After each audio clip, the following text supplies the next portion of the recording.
how do you achieve financial freedom?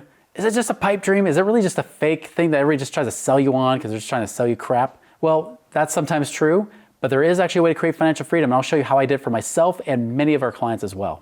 All right, so how do you really create financial freedom? Where is it that you can actually get to the place where you work because you want to, not because you have to? You're work optional. How can you get to a point where you know all your bills are going to be paid for, and then you still have money left over to live the life of your dreams, whatever that might be? What if you could be like sitting on a beach, living the life of your dreams? What if you could go visit family and be able to do those things? Maybe you could go and serve and volunteer and do things on a bigger scale, donate money and all this kind of stuff. That's what financial freedom can actually get you. But how is it actually possible? Is it false? Is it just false hope? Or is there a way that you can actually do it? I can tell you from my own personal experience, I was able to do it twice in my life. That's because I screwed up the first time, another story. But you can actually create financial freedom, not just for yourself, but I've been able to do this for other people too. So let's just dig in to see what does it take to actually create that financial freedom in real life.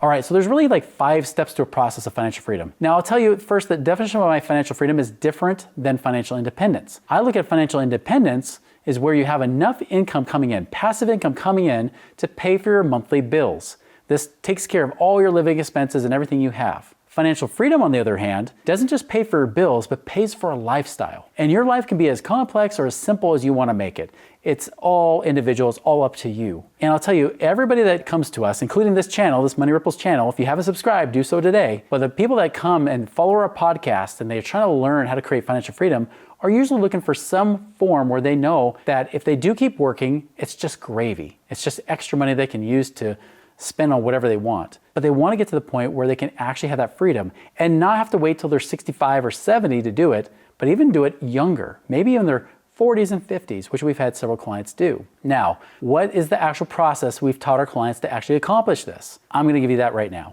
So step 1, we call it the launch pad. If you have point Z, whatever financial freedom is, right? Point Z, it might be a lot of our clients want $10,000 a month, $20,000 a month, $30,000 a month. I've even had someone say $50,000 a month is what they want for income. Hey, that's a big goal. Is it possible? Yes. Are they going to do it overnight? Not necessarily, but it is possible. By the way, I did have a guy that had $3 million in his IRAs. He told his financial advisor he wanted $500,000 a year to live on.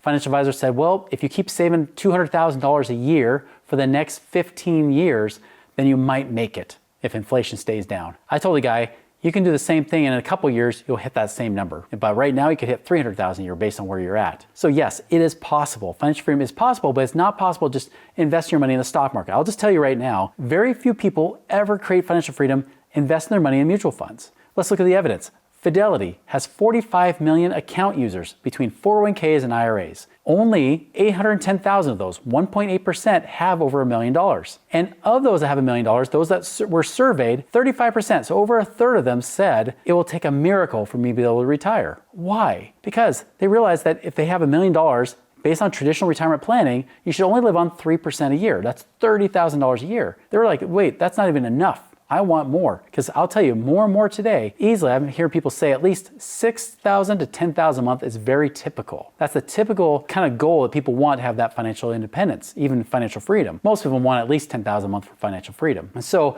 $30,000 means they have to at least triple if they want to get to $100,000 a year of where they're at right now. So they're thinking, wait, I don't know if I'll ever be able to do that. I don't know if I'll live long enough, because they're already in their 60s and they're at that point. I tell people, look outside of Wall Street. Wall Street's just where all these salesmen in suits are, aka financial advisors, because they work for all these financial companies who also sponsor the media with the financial news networks and all that stuff you see. They're the ones paying for the commercials. They're the ones paying their pocketbooks to then advertise back to you to keep investing with them. But what if you took control of your own money and your own destiny and your own life? This is what I end up doing myself. I was a financial advisor when I realized people were not becoming financially free. They were not able to not just retire. Some of them retired, but they were retiring worried that they will run out of money too soon. And even my dad, who paid off all of his debt, including his mortgage, he stuffed money in his 401k for so many years, and yet I had to tell him, Dad, you only have 5 years to live in retirement, and then you're going to run out of money. That's not what he wanted to hear. So many people are in the same boat. Some people are like, I wish I could live a year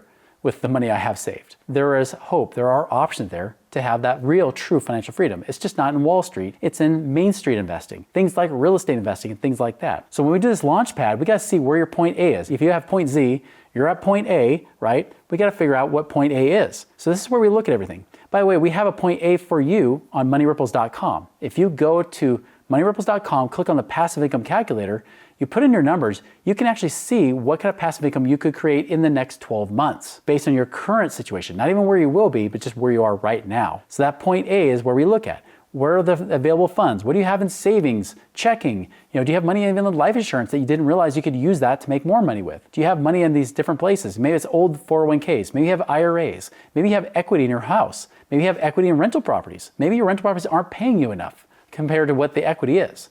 Those are the kind of things you do. And then that's where we go to the next one, which is explore. Once we see like what's there on the launch pad, right? Then we try to get people started right away. So we start to explore options. For example, I had a client that he had one rental property that had $700,000 of equity. However, he was only making $200 a month of income. Now, because he was so narrowly focused on that Dave Ramsey saver mentality, right? Of just get debt free and then you'll be free, which by the way, our poster child client got debt free, realized it didn't matter if they had a couple million of net worth, it wasn't enough because there was no income coming off that couple million and they were totally debt free. They realized that's not freedom. Well, he was just like, well, if I just pay off this house, pay off this rental property I have, well then I'll go from $200 a month to $2,400 a month. Not even close to enough for him to be able to retire. Well, I told him, I said, well, listen, you could do that. You could spend the next 6 years trying to pay off your house, or we sell that house, take the $700,000 of equity that's in it and use that to invest in other real estate. Real estate that actually creates a better return than California, which is horrible. I said, you can go do it out east, like Southeast or Midwest, better, lower prices, better rents. Do that, you'll make more money. 2 years later, he finally decided, okay, I'm gonna have the courage to do this because it was tough for him. He sold the property off, took that money and bought a bunch of properties in Louisiana. Now, as he got the income from those properties in Louisiana, he started reinvesting that money. Just a few years later, he actually emailed me just a few months back and he said, Chris, just giving you an update, I just bought another rental property with the income I was earning from these other rental properties. I'm now up to 8 and now I'm cash flowing $8,000 a month. He's like, Chris, I'm actually now earning about $100,000 a year off these properties. Not $200 a month, not $2,400, which would have happened next year, but $8,000 a month. That's the difference. That's where we start to explore. So we say, all right, you've got this money. You've got this money in savings. You maybe have equity in properties. What do we do with it? How do we get it to make you a return? And so we start looking at different options. Now, our clients, because they hire us, we work with them one-on-one to kind of help strategize and game plan. We're not investment advisors. We don't tell them you should invest here or there, but we do say, based on the money you have money in savings? Cool, well, that money can work better in these kind of places. You got money in an IRA that we can then self-direct and invest in other places? Great, well, there's the best options for IRA type of money. And so we start looking at those and exploring those options, and they're talking to a lot of the people that I've invested with or I've had relationships with over the years that have had a good track record. They have a good track record of paying their people, not just interest, but actually paying their money back, making sure that they don't lose the money. Is it guaranteed? Of course not.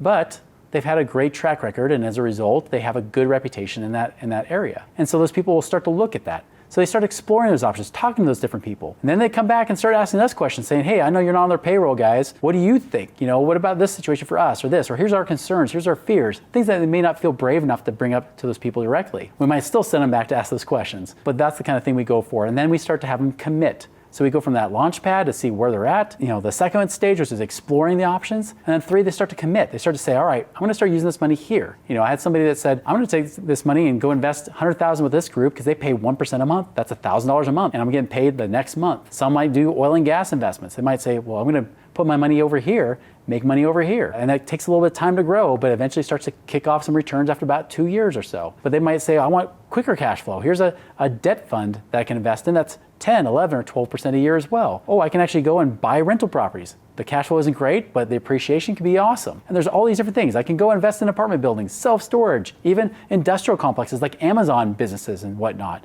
All these things, car wash businesses, whatever it might be, they can actually go and invest or lend out their money to these investors, and then they get paid returns off of it. So I had one woman that, as an example, she started to do that, and eventually as she started to build that up, eventually it got her to about the point where she had $6,500 $500 coming in per month. That was her goal for financial independence. Not freedom. She has a little bit higher number for freedom, but she already hit her financial independence number within about the first year or two. And that's where it leads to the fourth stage, is that while we're starting to build that up, right, as we're starting to commit and get that money out there to start generating and creating cash flow and returns back to you, then we also got to protect your money. How do we make sure you don't lose it? Do you have the right estate planning in place? Do you have the right insurances in place so that no one event can take away all your money and ruin all your plans? Right? How do we make sure we're protected? And that leads in the fifth stage, which is while we're starting to get the returns coming in, how do we create this, what I call the income avalanche, where the money, the cash flow comes in, you get able to take that money and then reinvest that. And then it grows and kind of compounds the income versus just compounding interest where you never see a benefit on a day-to-day basis. This is compounding your income so that you can take that money and reinvest again and again. Kind of like my client did when he had that equity pulled out of that property. It was starting out maybe about $5,000 or so a month, but eventually as he reinvested, it got up to $8,000 a month after just a couple years, right? Again, results vary, no guarantees, but that's where you can actually take that money and keep reinvesting it. You know, I've done the same thing over time. You know, at first I just wanted to get to $10,000 a month for myself. And then after a while I said, okay, well,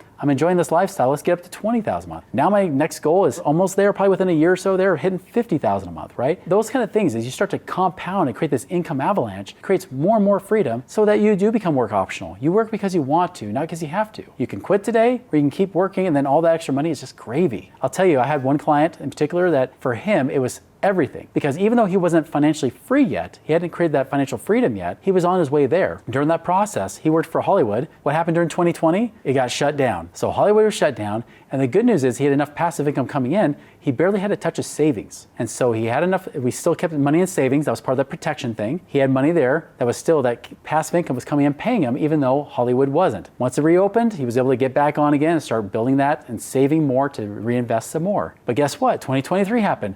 There's another freaking writer's strike that happened, right? And Hollywood shut down again for about half the year.